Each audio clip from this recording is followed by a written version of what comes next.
up this Tuesday, local chefs will go head-to-head creating tasty appetizers and desserts using Girl Scout cookies. Joining us to share more about Fork It Over are Melanie Bonsu. She is from the Girl Scouts of Central and Western Mass, and Kathleen Delaney, owner of Great Grapes Catering. Great to have you ladies here. Thanks for having us. Hi. Now, Fork It Over, I've been to this event before, and it is so unique, delicious, and fun. It's a blast. It is a good time. It's very unique that there's Girl Scout cookies and we're the only ones in the area that have them. Yes. So the chefs come up with some really great ideas, and it's just amazing. Kathleen is very creative with whatever she makes. She actually won last year with her caramel kale nibbles. Yeah, those were fun. Those were good. And what Girl Scout cookie was Last year, that was the, what was the one with the, oh gosh. I think you used Samoas. No, I didn't. I used the praline one. What? I can't remember the name. I'm There's sorry. so many different Girl Scout they're cookies. so good and they were so delicious. They had caramel and but this year, see, I'm much more present about this year because I'm using trefoils this year. Yes. So we're doing tartlets, and that's exciting. So what are you making this year, Kathleen? Well, I'm making a Hadley asparagus, beet goat cheese tartlet with crispy leeks on the top. Wow. Yeah, it's so good. So where does the cookie come into the recipe? Actually, the cookie's in the oven right now. It's in the crust. So it's kind of like a shortbread crust because the cookies are incredible and they're so buttery, so it works really well as a shortbread crust.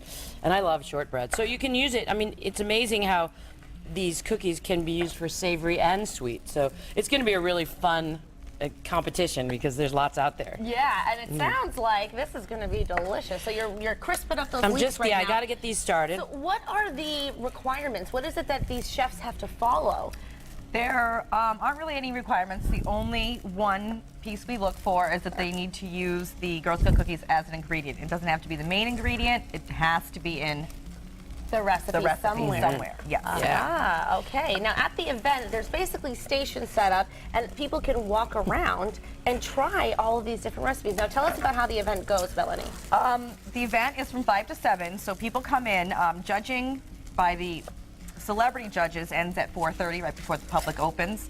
So people can come in and they just basically eat their way around the room. That's the only way to explain it. You just come hungry. Yes, yes. And all attendees get to vote for their best in savory and best in sweet. So there's a People's Choice Award as well.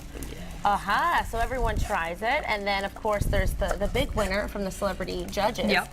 And those are all announced, and I think it was maybe about 3 years ago when I went and I tried everything. And some of these things that the chefs come up with, it really is such an art.